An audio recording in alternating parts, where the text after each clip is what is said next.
क्या आप जानते हैं उत्तराखंड की उस रानी के बारे में जिन्हें आज भी कुल देवी मानकर पूजा जाता है। एक रानी जिसने सिर्फ राज नहीं किया बल्कि अपने लोगों की रक्षा के लिए खुद नेतृत्व संभाला, वो भी ऐसे समय में जब स्त्रियों का कोई वर्चस्व, कोई सम्मान या कोई अधिकार नहीं होता था। जब इतिहास की किताबें चुप हो जाती हैं तब लोक गाथाएं बोलती हैं।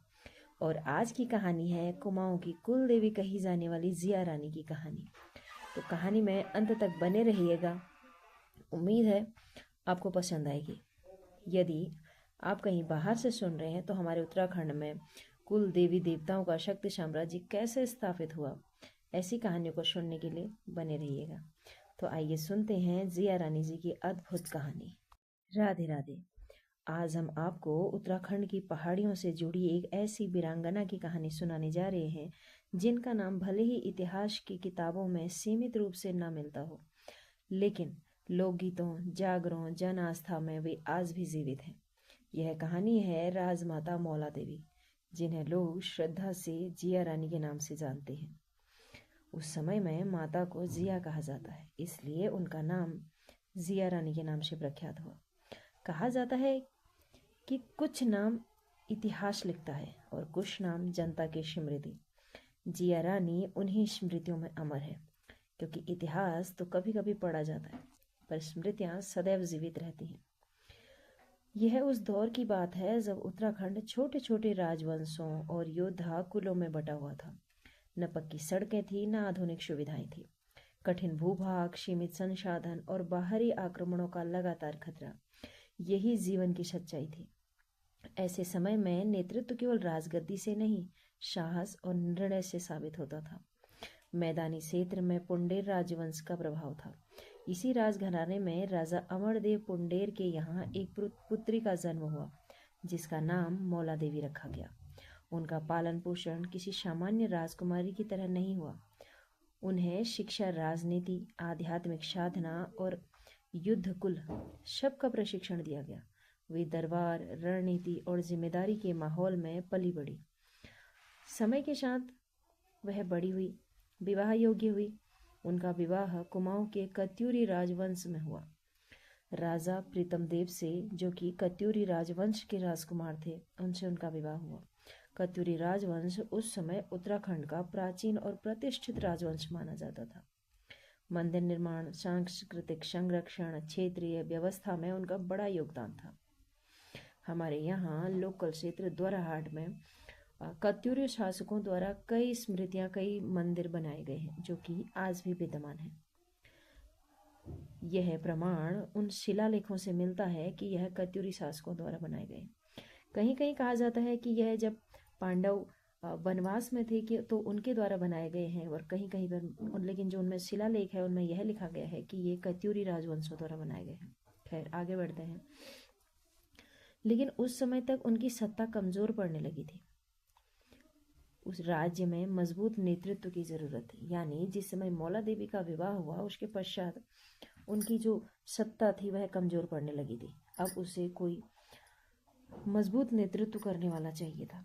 विवाह के बाद मौला देवी गौला नदी के किनारे बसे वन क्षेत्र में रहने लगी, जिसे आगे चलकर रानीबाग कहा गया, यानी रानी का बाग। विवाह के बाद गौला नदी के किनारे बस गई। उन्होंने वहां केवल निवास नहीं किया बल्कि क्षेत्र को संगठित और सुरक्षित बनाने में सक्रिय भूमिका निभाई। कुछ समय बाद राजा प्रीतम देव का स्वास्थ्य गिरा और उनका देहांत हो गया।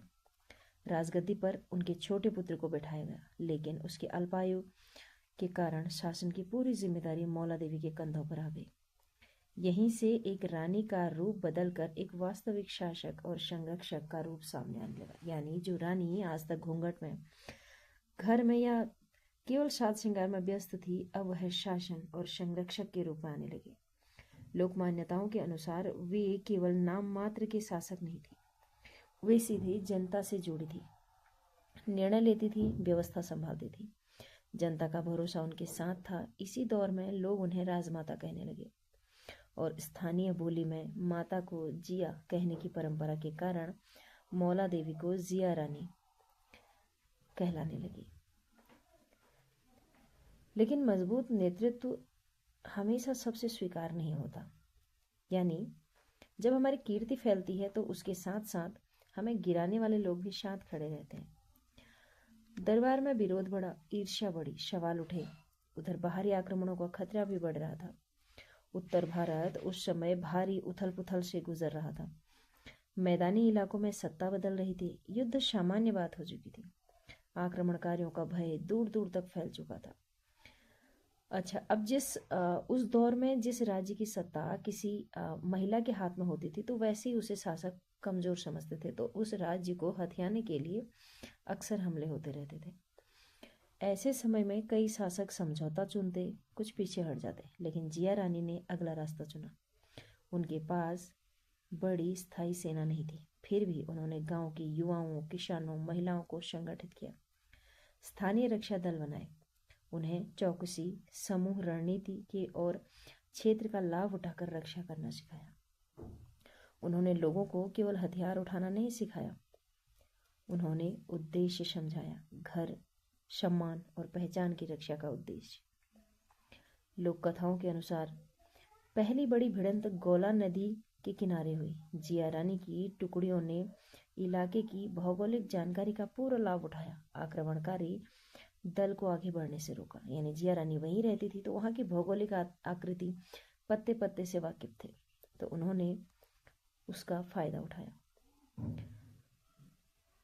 आगे बढ़ने से रोका गया। यह जीत केवल सैन्य जीत नहीं थी, यह मनोबल की जीत थी, क्योंकि पहली बार महिला के नेतृत्व में उनके गांव के या उनके राज्य के स्त्रियां, सामान्य युवक व किसान सम्मिलित थे, जिन्हें अधिक हथियार उठाने का ज्ञान नहीं था, पर मनोबल बढ़ा था। पर यहीं से उनका मनोबल और ज़्यादा बढ़ा।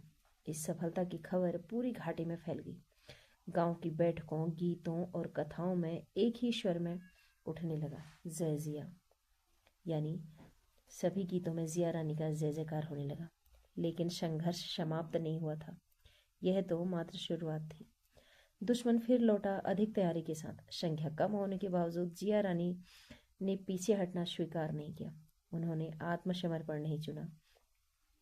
लोक परंपराओं में वर्णित है कि अंतिम समय में उन्होंने अपमानित होकर बंदी बनना स्वीकार नहीं किया और एक पवित्र गुफा में चली गई, जहां उन्होंने अपने प्राण त्यागे।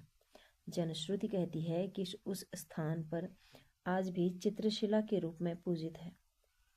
उनका अंत एक अंत नहीं बना, वह एक परिवर्तन बन गया, एक ऐतिहासिक व्यक्तित्व से लोक देवी बनने का परिवर्तन। उत्तराखंड की जागर परंपरा में आज भी उनकी कथा गाई जाती है।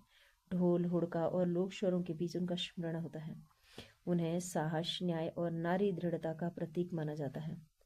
मकर संक्रांति और उत्तरायणी के समय में गोला नदी के तट पर श्रद्धालु एकत्रित होते हैं। जय जिया के जयकारों से घाटी गूंज उठती है।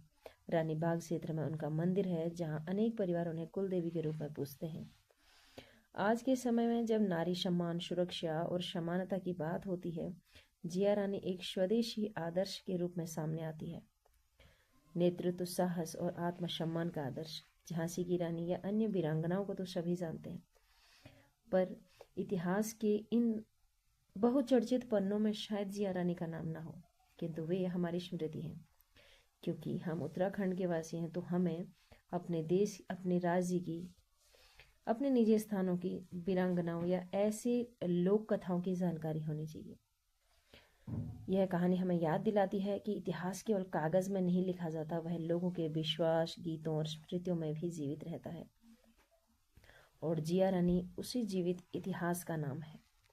यदि इस कहानी में कुछ त्रुटियां हुई हों या आपके पास अधिक जानकारी हो इससे जुड़ी हुई तो ज़रूर बताएं, क्योंकि आज भी जब जागर लगती हैं बहुत सारे स्थानों पर, क्योंकि प्रत्येक परिवार के अलग अलग कुल देव होते हैं, कहीं ग्वेल जी होते हैं, कहीं सैम होते हैं, कहीं कुछ तो कहीं कुछ, और कहीं जिया रानी। रानीबाग के आसपास के क्षेत्रों में जिया रानी वहाँ की कुल देवी मानी जाती है, जिनका स्मरण जागरों इत्यादि में होता है। और जिस प्रकार हमारे कुल देवी देवता जागरों में नाचते हैं, उसी प्रकार जिया रानी भी नाचती है। हमें सीख लेनी चाहिए कि हमें अपना आत्मसम्मान, अपना गौरव, अपना राष्ट्र, अपना राज्य किस प्रकार सुरक्षित रखना है। जब उस समय में एक स्त्री जबकि स्त्री सम्मान, स्त्रियों का हथियार उठाना या बाहर निकलना बहुत मुश्किल था, ऐसे सम्मान के कार्य कर सकती है, तो वर्तमान समय में जब हमें अनेकों अनेकों साधन मिल रहे हैं तो हम क्यों नहीं कर सकते। खैर, अगली कहानी को सुनने के लिए पेज को फॉलो कीजिए, लाइक कीजिए, सब्सक्राइब कीजिए और कमेंट जरूर कीजिए कि आपकी कुल देवी भी जिया रानी है, या आपने जिया रानी की जागर सुनी है, या आप और कुछ जानते हैं। राधे राधे।